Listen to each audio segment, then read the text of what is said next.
কার্যকরী চিকিৎসকে ধর্ষণ এবং হত্যাকাণ্ড ছিল সূত্র। সেই সূত্র ধরে রাজ্যের মেডিকেল কলেজগুলিতে বিস্তর দুর্নীতির অভিযোগ সামনে এসেছে। প্রকাশ্যে আরজিকর মেডিকেল কলেজ এবং হাসপাতালের আর্থিক বিনিয়োগ, হত্যাকাণ্ডের পাশাপাশি আদালতের নির্দেশে মেডিকেল দুর্নীতিরও তদন্ত করছে সিবিআই। এসবের মাঝে শিক্ষার মতো রাজ্যের স্বাস্থ্য ব্যবস্থাও পুরোপুরি ভেঙে পড়েছে বলে অভিযোগ করলেন কংগ্রেস নেতা অধীর রঞ্জন চৌধুরী। রাজ্যের চারিদিকে টুকলি করা ডাক্তারের ছড়াছড়ি বলে গুরুতর অভিযোগ এনেছেন তিনি।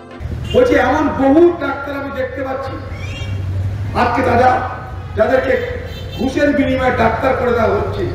শুক্রবার ময়নাগুড়ি বাজারে কংগ্রেসের প্রতিবাদ সভায় যোগ দিয়েছিলেন অধীর। সেখানে তিনি বলেন, টাকার বিনিময়ে ডাক্তার হওয়ার প্রসঙ্গ।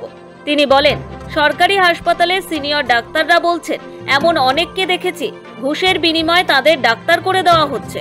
উত্তরপত্র পৌঁছে দেওয়া হবে, আপনার কাজ টুকলি করা, লিখে দেওয়া, সেখানেও তো বাধা দেবে না। এত আপনাকে 15, 20, 25 লক্ষ টাকা দিতে হবে, আপনি ডাক্তার।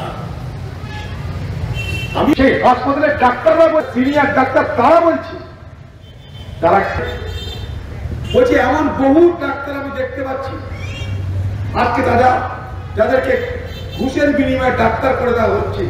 অধীরের দাবি, এরা শরীরের অঙ্গ প্রত্যঙ্গের নাম চেনে না, ব্লাড প্রেশার মাপতে জানে না, রোগের কারণ, রোগ কি তাও জানে না।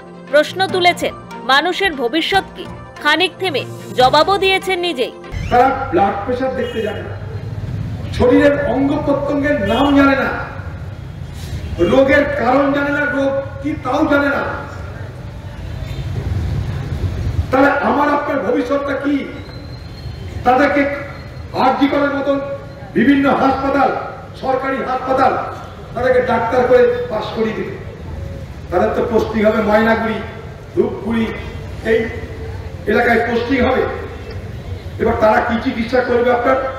যারা নিজেরা অঙ্গ প্রত্যঙ্গ চেনে না, বলুন। ডাক্তার বলছে কথা, হয়তো আপনার ঘাড়ে ব্যথা করছে, বলবে আপনার মাথায় গ্যাস্ট্রিক হয়েছে, হয়তো আপনার পেটের কোনো প্রবলেম হয়েছে, বলবো তো তলপেটে নিউমোনিয়া হয়েছে, আমাদের তা শুনতে হবে, ওষুধ খেতে হবে। সাগর দত্ত মেডিকেল কলেজ হাসপাতাল থেকে শুরু করে উত্তরবঙ্গ মেডিকেল কলেজ, একাধিক ক্ষেত্রে দুর্নীতির একের পর এক বিস্ফোরক অভিযোগ সামনে এসেছে, যা দেখলে রীতিমতো চমকে উঠতে হয়। মুখ খুলছেন অধ্যক্ষরাও।